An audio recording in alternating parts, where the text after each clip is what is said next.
Well, good morning.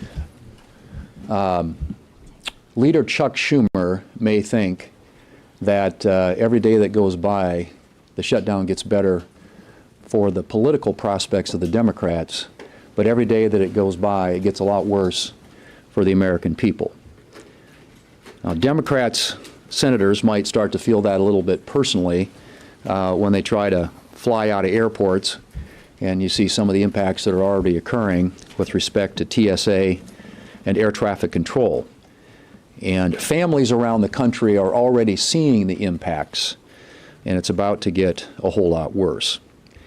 Because we just needed 5 more votes, 5 more Democrat votes that the Democrats wouldn't give us yesterday, the American people are going to miss a lot more and feel a lot more pain and miss a lot more paychecks in the very near future. So shame on the Democrats. Shame on the Democrats for doing this to the American people. I mean, look at that. Really? Every day gets better for us? Every day gets better for us. That's their thought about what this shutdown means. So shame on the Democrats for what they're doing to the American people. Republicans want our troops to get paid. We want our traffic controllers to get paid. We want our TSA agents to get paid. We want our border control agents to get paid. And we have voted that way now in the United States Senate 7 times to open up the government. Democrats in the Senate are the last hurdle to getting the government open again and the American people back to work. But what? Instead, they've decided to pander to their far-left activist base who are cheering what's going on here. And the Democrats tend to be so afraid, I guess is the only thing, or running scared from that far-left activist base, that they are willing to put that ahead of what's in the best interest of the American people. Well, it's time for them to get a backbone. It's really time for the Senate Democrats to show a little courage and put the American people ahead of their far-left activist base. They have a simple choice in front of them. Open up the government, quit playing politics, quit talking about how it gets better for us because we're looking at the polling and we think that we're winning. This is all that's between this country and their government being open again. It's this bill. You've seen it before. It's passed the House of Representatives. It's sitting at the desk of the Senate. It could be picked up and passed today, put on the President's desk where he has said he will sign it into law. The government opens back up. People get paid. Troops get paid. Air traffic controllers get paid. TSA agents get paid. Border Patrol agents get paid. And we get back to working on behalf of the American people. That's what that's really, this is it. This is all that is between this country being back to work again, and it's 5 Democrats in the United States Senate. We have a majority of United States senators. 55 out of 100 senators are voting to open up the government. We need 5 bold, courageous Democrats with a backbone who are willing to take on their far-left activist base. Join us in passing this.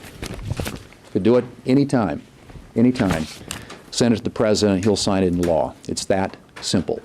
Something they've done 13 times when they had the majority here in the United States Senate and President Biden in the White House. 13 different times. Continuing resolutions are a routine practice around here. They don't get hijacked for extraneous policy writers, and we didn't do that. No gimmicks, no policy writers, no partisan attachments to the bill that came over that the Speaker and the House passed and sent to the Senate. It's just a straight up bill to keep our government open so we can continue the appropriations process and get back to work for the American people. Speaker Johnson.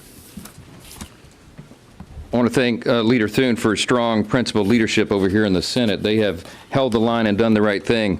I'm so delighted that he keeps holding up our House product here.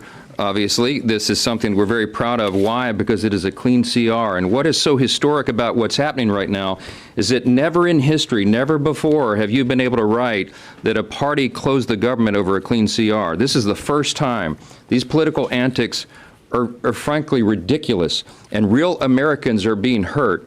In my press conference a few hours ago, many or most of you were there, and we talked about how Chuck Schumer is very clearly, and the Democrats who are his accomplices here in the Senate, are very clearly causing pain for the American people for their own political survival. And I shared a couple of headlines. I'll share them here again. Politico yesterday, their headline, quote, "Chuck Schumer's critics are satisfied." See, he's trying to appease the radical left base of his party. That's clearly what's going on, and no one can deny it. And apparently it's having the desired effect. Here's another one. CNN reported yesterday, Democrats say even missed paychecks for U.S. troops won't be enough to end the shutdown alone. It continues. The co-founder of Indivisible, radical left group, as you know, Chuck Schumer hasn't surrendered yet. Quote, "I call that progress." David Hogg, the former DNC vice chair, too radical even for the DNC. They kicked him out. Okay, he said yesterday, "We give credit where credit is due. This is a big step up for Chuck Schumer." There was Democrat aide. This one's pretty amazing. CNN reported a few hours ago. The shutdown will last as long, this is the aide reporting on what's being said behind closed doors with the senators on the Democrat side. The shutdown will last as long as public perception is on their side, short of, quote, planes falling out of the sky. Because air traffic controllers are experiencing a shortage now, I guess? I mean, it's just absolutely stunning. The Republican Congress has voted 8 times now. Once in the House, 7 times in the Senate. In fact, Lily, will you bring that up? I think visual aids are helpful sometimes because they're trying to obscure these simple facts. Okay, these are the facts. These are the dates. The Republicans in Congress have now voted 8 times to pay the troops and all other federal workers. We did it on September 19th in the House 3 weeks ago today. And now the Senate, under Leader Thune's leadership, has voted 8 times. These are the dates. September 19th they did it. September 30th, October 1st and 3rd and 6th and 8th and 9th, over and over and over. The Republicans voted to open the government and pay the troops, and the Democrats every single time voted for them not to be paid, not to pay TSA agents. If your flight's canceled today, you can blame it on the Democrats. They are the ones that are making sure that air traffic controllers have shortages. We don't want planes falling out of the sky, for heaven's sake. They're making a mockery of this, and it is outrageous to us. You got 2 very even-tempered guys here. Thank you, Lily. You got 2 very even-tempered guys here. We don't get upset a lot. We don't get our feathers ruffled, okay? But this is so outrageous. It's so beyond the pale because real people are being hurt. You got 700,000 federal workers that will receive paychecks today, followed by an additional 400,000 workers on 10/14. That's their last paycheck. That is the last paycheck they're going to have until the Democrats reopen the government. You got 1.3 million troops, active duty soldiers and airmen, sailors. They're going to miss their check on October 15th because the Democrats dug their heels in and showed that they didn't care. 8 times they have voted not to pay these people who are serving and protecting all the rest of us. You have 2 million federal civilian workers and 1.3 million active duty military service members who are now going to be harmed. You also have Veterans Health Services and nutrition programs for young mothers and infants. They're all being stalled and encumbered. You got FEMA services, flood insurance policies that can't be renewed or written while this is all shut down in the middle of a hurricane season. It goes on and on and on. The harm is real. It is very damaging, and it is outrageous to us that Democrats are playing games so they can appease their base. Now, we've heard, and I'll turn it back over to the leader, take some questions, but we've heard, and many of you have reported already, this Hate America rally that they have coming up for October 18th, the Antifa crowd and the pro-Hamas crowd and the Marxists, they're all going to gather on the mall. We got some House Democrats selling T-shirts for this event. It is an outrageous gathering for outrageous purposes, but the Democrats in the Senate have shown that they're afraid of that crowd, that they don't want to bow, that they want to bow to them, bow the knee to them, and they don't want to take incoming from them. And so they're willing to hold the American people hostage so that they don't have to face an angry mob that's a big chunk of their base. Now, if that's a rumor, they need to come out and clarify that it's not, but that is what we are hearing is their actual motivation, and it is outrageous. All this has got to come to an end. Turn it back over to the leader. Leader Thune, good afternoon. 55 votes, you say. Mm-hmm. Why not go ahead and use this as an opportunity if things are so dire to get rid of the filibuster? Use the nuclear option. Well, that's the filibuster, as you know, supermajority requirement is something that makes the Senate. And honestly, if we had done that, there's a whole lot of bad things that could have been done by the other side. The 60 vote threshold has protected this country, and frankly, that's what I think this last election was largely about, because if the Democrats had won the majority, they probably would have tried to nuke the filibuster. And then you'd have 4 new United States senators from Puerto Rico and the District of Columbia. You'd have a packed Supreme Court. You'd have abortion on demand. A whole bunch of things that were on that laundry list. They had about 6 or 7 things that they were going to do when they nuked the filibuster. And so the filibuster protects. It's been a voice for the minority. It gives the minority a say in what happens in this country. The founders created the Senate uniquely that way for that specific reason. And so it's just really not that complicated. All it takes is a little backbone, a little courage on behalf of 5 Democrats to do what they have done and what we've done for decades when it comes to funding the government. Continuing resolutions, as we pointed out 13 different times in the last 4 years with Biden in the White House and the Democrats with the majority in the Senate, this was done. It's a routine thing. And it's just, this is outrageous what they are doing. And it is. They ought to be ashamed, because this just doesn't get done. You don't hijack the federal government to try and create $1.5 trillion in new spending, free health care for non-citizens, and you can go right down the list. I mean, this isn't even realistic. I mean, they're not serious people.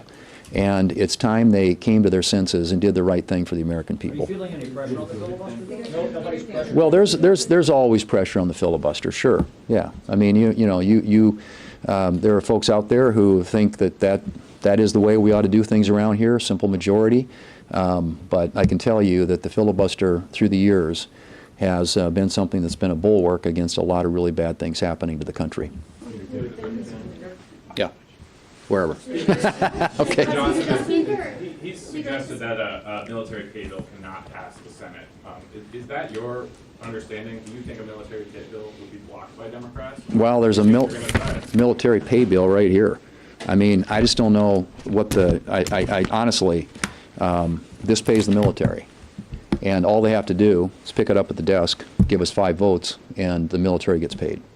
Leader, do you know whether Trump is going to try to move money around to pay the troops, and do you think that is something he should be doing?